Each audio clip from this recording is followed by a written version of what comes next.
We have a featured guest, and Dr. Beattra Wilson serves as the Associate Deputy Chief of State, Private, and Tribal Forestry at the USDA Forest Service. In this senior leadership role, she provides oversight for the Office of Tribal Relations, Forest Health Protection, and Gray Towers Historical Site, which is home of the agency's first chief, Gifford Pinchot.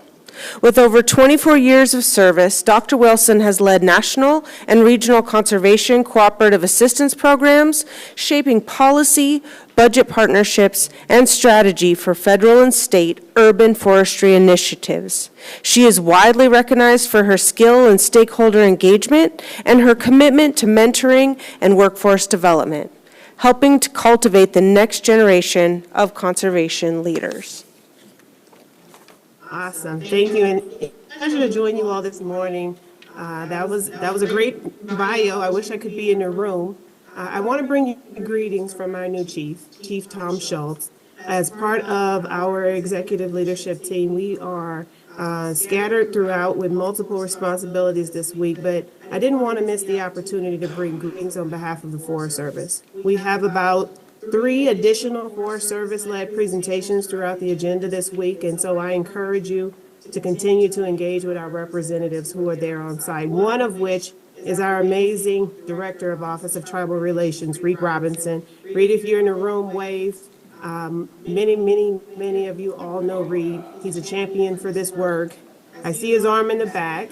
I think Alicia is there as well. They will be there with you for the duration of the week as in addition to more Forest Service representatives. And so there are some remarks I do want to share with you. Some top lines. We are about 100 plus days into this new administration, and I just want to give you a glimpse as to what we are experiencing here at the Forest Service and the opportunities that we're trying to create, while at the same time reflecting on the good work we've done, the collaborations to come, but to just pique your interest because our representatives, our colleagues there who are with you in Missoula, will share more information and be able to go into more detail as they come available. I'll start with this. I want to affirm a point because a big part of my portfolio as Associate Deputy Chief is leading the Office of Tribal Relations to ensure that they have what they need and feel supported to be successful in this role. And so one of the things I do want to do is put a point and affirm that the Forest Service remains fully committed to fulfilling our commitment to tribal trust and treaty obligations. We want to strengthen our relationships with tribes and Alaska Native corporations and villages. And if you have concerns or feedback, our door is always open. We want to hear from you. And so I wanted to start with that because in a time where we are transitioning, we have transitioned with a new administration. There's been some confusion, some concern, but I wanted to bring some clarifying points. Our Secretary of USDA, Secretary Brooke Rollins, recently released a secretarial memo providing some additional clarifications there. One of the things I will say is that when I think about the memo, what I want to bring up is the fact that, and I quote from her language, the policy of the Forest Service is to honor the United States trust relationship and tribal treaty rights and to faithfully execute the laws of the United States as they relate to federally recognized tribes, American Indian tribal citizens, and Alaska Natives and the Native Hawaiian community. And I read this word for word because Secretary Rollins is our leader in this administration. And so that trickles to the Forest Service. And also a further clarification point is, we've had, as we have experienced the transition, so many new executive orders have come on board, but we've had Secretary Rollins in this same memo clarify the point to everyone internally and externally that our engagement with Indian country is not to be confused with the DEI policy-based programs that we have seen that have brought about some different changes and pivots as this administration has come in to lead and take the country in a direction that we have an opportunity to grow more experiences in.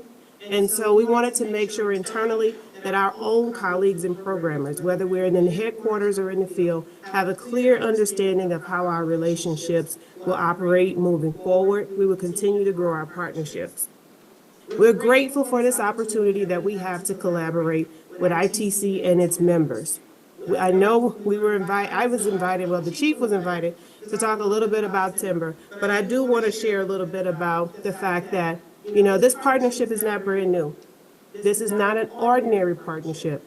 Our partnership with tribes, these are nation-to-nation partnerships. We keep our door open and we welcome visits at any time to make sure that we're engaging and doing the right thing. We stand by our commitment to delivering consultation, to make sure that we have all the opportunities to get feedback, and we have made the most informed decision on the landscape. One of the things I'll share is we have shared stewardship opportunities that we are looking to continue to expand.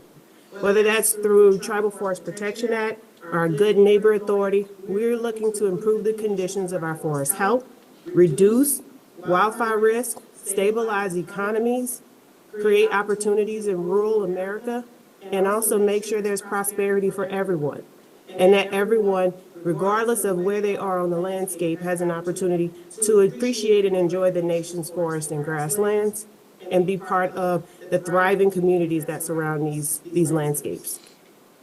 For over 20 years, we've been investing, and I would say in the past 20 plus years, we've seen over $300 million in agreements with our tribes, Alaska Native corporations, and villages. Most of that through Good Neighbor Authority, Tribal Forest Protection Agreements, Master Stewardship Agreements. We also have seen where, if we look across the database in our portfolio in Forest Service, there's over 100 open agreements totaling more than $70 million right now that sit with a number of tribes, Alaska Native corporations, and also when we look across our Community Wildfire Defense Grant Program, there's an excellent representation. But coming most recently, we launched our Tribal Community Wildfire Defense Grant Program. And in the first round, we received 86 proposals and were able to make 18 awards. In this third round, we've seen 48 applications and are in the process of currently vetting those applications to make another round of awards. We are committed to continuing financial and technical assistance investment and appreciate your partnership with the Forest Service. Timber is an area where the Forest Service is looking to grow, and we have shared interests with you all.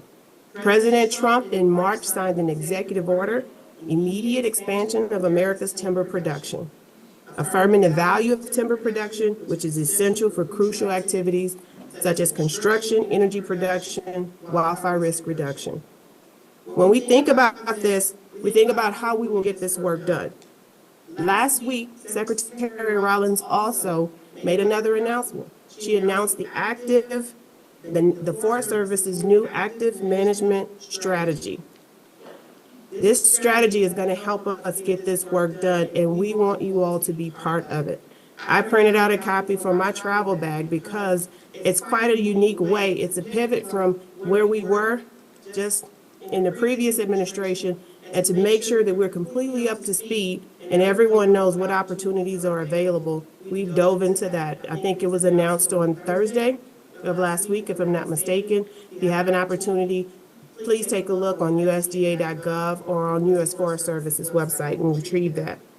Shared stewardship, partnerships, contracts, and markets. Those are all going to be critical to our success here. The Forest Service has set ambitious goals. 25% increase in timber harvested on National Forest System lands, the equivalent of 4 billion board feet harvested annually by fiscal year 2028. Ambitious goals that will require partnership to be successful. Beyond just a shared commitment and shared vision, this administration has been doing all it can to reduce barriers around Tribal Forest Protection Act, Good Neighbor Authority, making sure we have as many doors as possible open as many partnerships. Reducing these barriers is going to help us expeditiously get this work done and be successful together. The Secretary has announced a $113 million emergency. She's provided an emergency designation, of 113 million acres with an invitation to tribes and Alaska Native corporations to request additional acres and areas be added to this target. This is a top priority for the U.S. Forest Service. There's more to come. We're stronger together. So as we've seen an opportunity to celebrate through the Explore Act, the expansion of Good Neighbor Agreement Authority, and the opportunity for tribes to generate revenue through timber, through the sale of federal timber, as well as using those receipts on both on and off federal landscapes, including tribal land.